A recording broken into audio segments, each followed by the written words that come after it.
So you want to understand ocean acidification.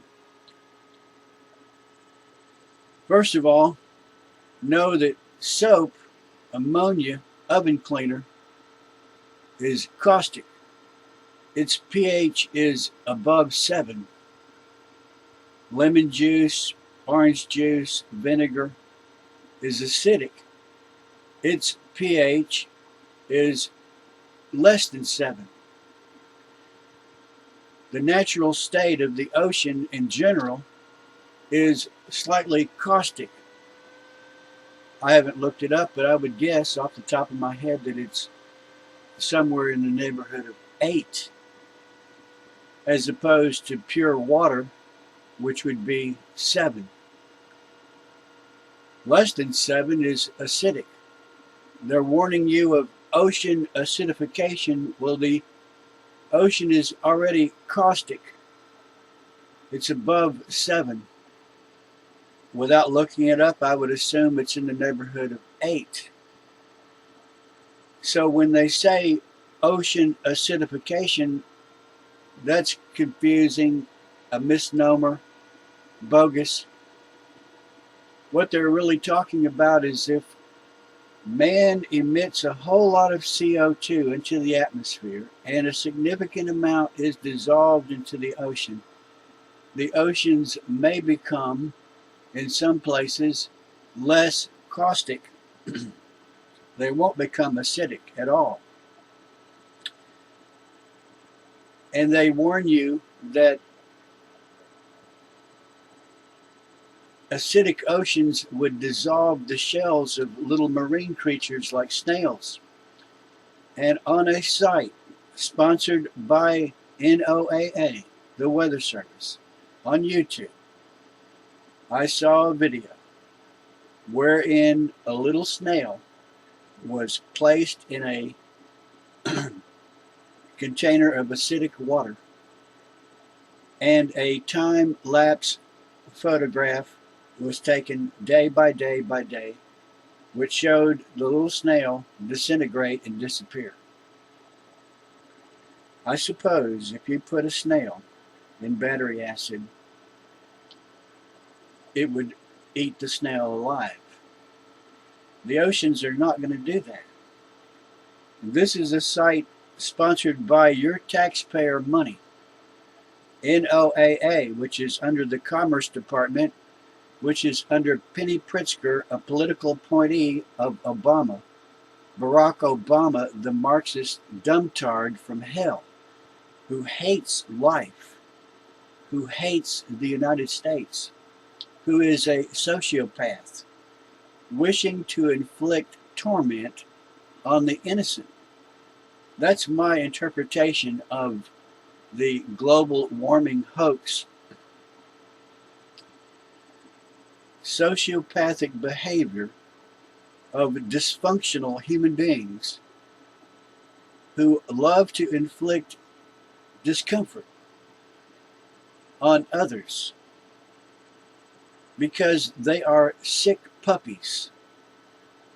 They should be isolated from the community. They should not be placed in positions of power. But this is what human beings do. These sickos love to make themselves dictators of the world. These sickos want power over others, to control others, and inflict distress. Because these sickos are in pain, and the only way to escape from this pain is to inflict pain on others. This is the same type of behavior as the members of the 9/11 Truth Movement a few years ago. They tell blatant lies in order to distress others. I was first made aware of the 9/11 Truth Movement when I saw a headline saying that a witness of the airplane that crashed into the Pentagon claimed that it was actually a cruise missile. So I looked it up.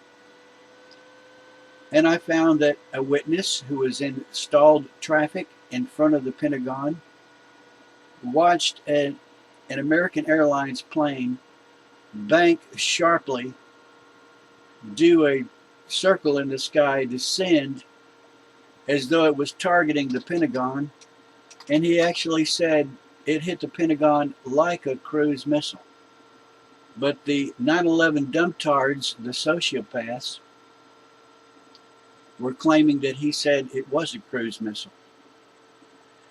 When I made a video and pointed this out and left comments